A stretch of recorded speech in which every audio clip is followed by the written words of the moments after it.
मेरे मन में ये शंका, ये सवाल है ना, जो तो पाना चाहता है वो नहीं पा पाएगा। तो ऐसे बोलिए धन गुरनान, क्योंकि सवाल के बाद फिर एक सवाल खड़ा हो जाता है,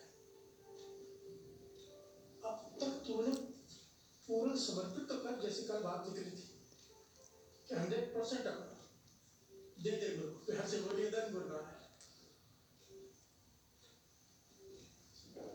पूर्णतः आत्मसमर्पण करते। एक बार करके तो देख। ऐसे बोलिए धन गुरनान।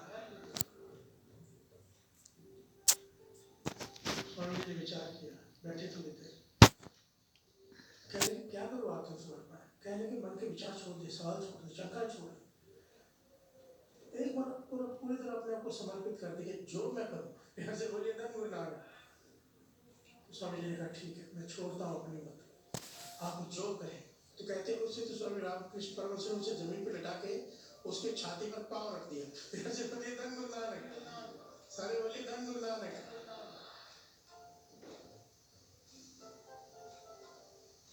छाती पर पांव रख के खड़े हो गए जोर से कि अब चिल्लाएगा भागेगा, डर जाएगा, ये श्रद्धा खत्म हो जाएगी। और सच में स्वामी विवेकानंद ने अपना सारे क्वेश्चन, सारे तर्क छोड़कर मन समर्पित करके कुछ नहीं कहा। तो कहते उस वक्त उन्होंने पकड़ा, उसे उठाया, गले से लगाया, और उससे स्वामी विवेकानंद जी अपने ऑटोबायोग्राफी में लिखते हैं, मुझे आत्मज्ञान हो गया। ऐसे बोलिए धन गुरु नानक, धन गुरु नानक। टोटल सरेंडर जब किया तब आत्मज्ञान हो गया। अब मेरे मन में कोई सवाल ही नहीं रहा। ऐसे बोलिए धन गुरु नानक। पॉइंट समझ में आ रहा है यहाँ पे? हमारी कोशिश क्या है ना, हम बूंद है, बूंद बूंद सागर को पा सकती है, जान सकती है? बूंद सागर को जान सकती है? नहीं। वो क्या कर सकती है? सागर में समा सकती है। ऐसे बोलिए धन गुरु नानक। नदी सागर का भेद ले सकती है? नहीं। समा सकती है, उसके भीतर समा के उसके जैसे हो सकती है, पर उसको जान नहीं सकती। ऐसे बोलिए धन गुरु नानक। गुरु नानक पातशाह गुरुवाणी में, ज्योतिष की गुरुवाणी में क्लियर कट कह गए कि एवं ऊंचा होगा कोई अतिशिष्ट को, इतना बड़ा कोई होगा तो उसे कोई जानेगा ना, उतना बड़ा कोई है ही नहीं। ऐसे बोलिए धन गुरु नानक। उसको समर्पित करके जाना जा सकता है, ज्ञानी बनकर उसे नहीं पाया जा सकता, हाँ अज्ञानी बनकर पाया जा सकता है। ऐसे बोलिए धन गुरु नानक। जब हम अपने आप को मानने को तैयार ही नहीं, हम सबको बहुत नॉलेज है, कहते नहीं संसार में सबसे सस्ती चीज क्या है, कहते ज्ञान। ऐसे बोलिए धन गुरु नानक। हर आदमी के पास भरा पड़ा है, बैठो ज्ञान देना शुरू कर देगा। तो सबसे मुश्किल काम क्या है? आसान काम है सबसे संसार का ज्ञान देना, सबसे मुश्किल काम है, सबसे मुश्किल कि जो ज्ञान दिया जा रहा है उसको खुद चलना। ऐसे बोलिए धन गुरु नानक, धन गुरु नानक। मुझे पता है कितना मुश्किल है, जो स्टेज पे बैठ के मैं बोलता हूँ बड़ी बड़ी बातें, जब उसको खुद चलना पड़ता है तो हाथ खड़े हो जाते हैं। ऐसे बोलिए धन गुरु नानक, धन गुरु नानक। गुरु तर्स करके चलवा ले तो चलवा ले, बड़ा बहुत ही मुश्किल है, बहुत ही लगभग इम्पॉसिबल है। ऐसे बोलिए धन गुरु नानक, धन गुरु नानक। बूंद ने सागर में समा जाना है, सागर का भेद नहीं जानना। अच्छा कहते हैं गुरु नानक पातशाह सर्व कीजिए।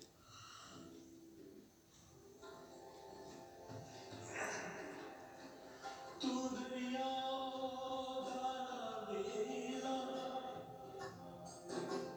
मैं मछली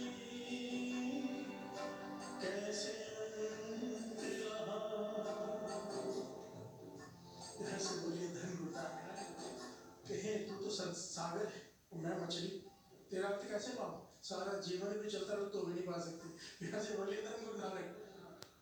सागर है इतना बड़ा, मैं मछली। गुरु नानक पातशाह कह रहे हैं हमें समझाने के लिए कि तू तो मछली है, सागर का अर्थ पाने चली है, कैसे पाएगी? ऐसे बोलिए धन गुरु नानक। तू दरियाओ दाना बेला, मैं मछली कैसे अंतर आना। इस शब्द की आखिरी तुक है। समर्पण कैसा? गुरु नानक पातशाह कहते हैं जेता दे तेता हो खाओ, ब्यादर नाही कहदर जाओ। ऐसे बोलिए धन गुरु नानक। जब गुरु नानक पातशाह ने इम्तिहान दिया था आखिर में, बहुत सारे लोग साथ में थे ना, ये घटना शायद सुनाई है। गुरु नानक पातशाह ने गद्दी देनी थी, तो अभी निर्णय करना था कौन किसे दे, लोगों को बताना भी होता ना इसे क्यों दी।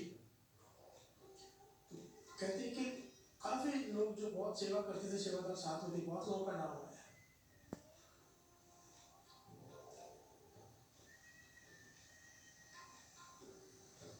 तो जब गुरु नानक पातशाह ने सबसे पहले तो धारण के रूप इख्तियार कर लिया, हाथ में डंडा ले लिया और सबको पीटने लगे। यहाँ से बोलिए धन गुरु नानक। गुरु नानक पातशाह सारा जीवन किसी से जोर से बात नहीं की और आज डंडा उठा दिया है। कईयों को लगा भाई बुढ़ेपा आ गया है, इस समय ऐसा ही होता है इंसान पे। हर से बोलिए धन गुरु नानक। काफी लोग भाग गए डर के कि डंडे कौन खाएगा। उसके बाद भी जो बहुत प्रेम करते थे पीछे चलते रहे। तो गुरु नानक पातशाह ने कौतक बरताया, चांदी का ढेर लगा दिया और चलते जा रहे हैं। चांदी का ढेर देखकर काफी लोग रुक गए, चांदी इकट्ठी करने लग गए। फिर से बोलिए धन गुरु नानक। थोड़ा आगे गए, पीछे मुड़ के देखा, काफी लोग अभी भी आ रहे हैं। सोने का ढेर लगा दिया, काफी लोग वहां रुक गए। आगे चल के हीरे जवाहरात का ढेर लगा दिया, सब रुक कर केवल 2 बचे। यहाँ से बोलिए धन गुरु नानक। हीरे जवाहरात देख के सब रुक करके ये इकट्ठा कर ले, दूसरे ले जाएंगे। बचे भाई लैना जी, बाबा बुड्ढा जी। यहाँ से बोलिए धन गुरु नानक। जब उनसे पूछा, उन दोनों से, कि भाई तुम लोग भी पीछे आ रहे, जाओ तुम भी, क्यों आ रहे मेरे पीछे? तो उन्होंने दोनों ने बताया क्या जवाब दिया, बाबा बुड्ढा जी ने, भाई लैना जी ने। भाई लैना जी जो आगे चलते गुरु अंगद देव जी मिले, ये पंक्तियां जो जवाब दिया उन्होंने कि जेता दे देता हूँ खाऊं ब्यादर नाही कह दर जाऊं। कि पातशाह जो चले गए उनका कोई ना कोई होगा। यहाँ से बोलिए धन गुरु नानक। उनका कोई घर होगा, उनको कोई द्वार होगा। हमारा आपके सिवा कोई भी नहीं, चाहे मारो चाहे रखो, हम तो आपके हैं। यहाँ से बोलिए धन गुरु नानक। धन गुरु नानक। ये है टोटल सरेंडर, आत्मसमर्पण। अपने आप को समर्पित कर दिया। गुरु जो चाहे कर ले। कल बात आई थी, गुरु ने जो चाहे किया तो शिष्य की जान बची। यहाँ से बोलिए धन गुरु नानक। धन गुरु नानक। देखिए शरण में तो आना ही पड़ेगा, एक मिनट समय दे। बात चले गुरु की शरण कैसे प्राप्त करें। कोई सोचे मुझे क्या जरूरत है शरण की, आना ही पड़ेगा, झक मार के आना पड़ेगा। चाहे आज आओ, कल आओ, परसों आओ, 1 जन्म बाद आओ, 100 जन्म बाद आओ, 100 साल बाद आओ, आना तो पड़ेगा। यहाँ से बोलिए धन गुरु नानक। चाहे 100 युगों के बाद आओ, जब तक शरण प्राप्त नहीं होगी मुक्ति नहीं होगी। यहाँ से बोलिए धन गुरु नानक। मुक्ति का भाव यहाँ ये नहीं है कि बाबा नानक जी कहते थे मुक्ति बहुत छोटी चीज है। हम मुक्ति इसलिए कहते थे कि लोगों को समझ में आ जाए, बहुत छोटी चीज होती है। राज न चाहो मुक्ति न चाहो, माने प्रीत चरण कमल। जिसको गुरु की शरण मिल गई ना, उसको तो गुरु से प्रीति मिल गई, प्रेम हो गया गुरु से। यहाँ से बोलिए धन गुरु नानक। सारे बोलिए धन गुरु नानक। आना ही पड़ेगा, जितनी जल्दी आ जाओगे उतना समय बच जाएगा। यहाँ से बोलिए धन गुरु नानक। धन गुरु नानक। तुम शरणाई आया ठाकुर, तुम शरणाई आया, उतर गयो मेरे मन का संसार, जब ते दर्शन पाया। यहाँ से बोलिए धन गुरु नानक। एक बड़ी प्यारी ऐतिहासिक घटना है, वो श्रवण करते हैं। 2 पंक्तियां पढ़ते हैं। तुम शरणाई